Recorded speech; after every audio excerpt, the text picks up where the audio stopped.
What's up guys? Welcome back to my YouTube channel. This is Daryl TV Mix. For today's video guys ay magluluto tayo ngayon ng butter garlic shrimp. And ito yung unang ginigisa natin. Ilagay na natin yung butter. Katapos ng butter, ilagay na natin ng isang damakmak na bawang guys. Ayan. Pagkatapos ilagay ang bawang, imekos-mekos na yan.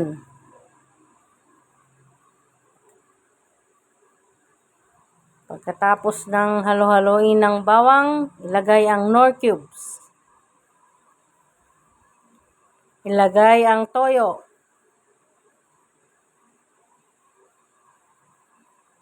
Pagkatapos nilagay ang toyo, halo-haloin. Lagyan natin ng oyster sauce. Halo-haloin ulit. Pagkatapos, lagyan ng suka. Ayan, ang ating suka. Ito guys, walang measuring na ginamit. Tansya-tansya lang. Kasi kabisado na namin kung ano yung sukat ng timpla sa 3 kilo. Ayan, lagay na natin ang ating brown sugar.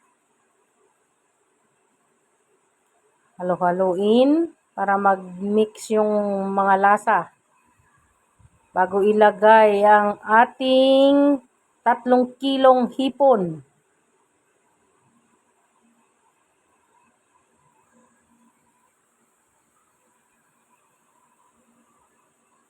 Ayan. Lagay na natin ang ating 3 kilong hipon. Ayan guys. Mga malalaking size yan.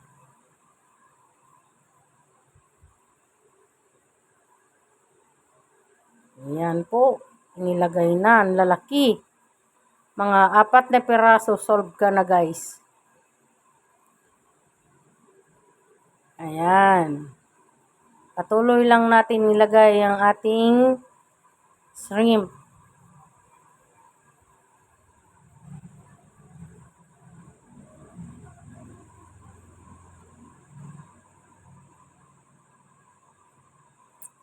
Yan, pagkatapos nilagay ang shrimp, imekos-mekos natin ulit yan.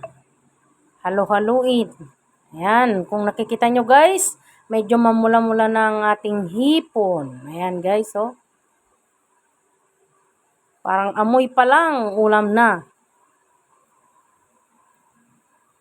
Ayan, sa mga mahihilig ng seafoods dyan, kung gusto nyong magluto, simple lang ang luto guys. Igisa nyo lang sa butter ang bawang, lagyan ng toyo, oyster sauce, Knorr cubes, paminta, at halo-haloin na guys. Ayan o. Yan. Orange na sila lahat. Mapula-mula na ang hipon. Ibig sabihin, malapit nang maluto ang ating butter garlic shrimp. Yan. Mga konting halo pa. Konting halo na lang yan guys. So, ayan na. Kumukulo na guys.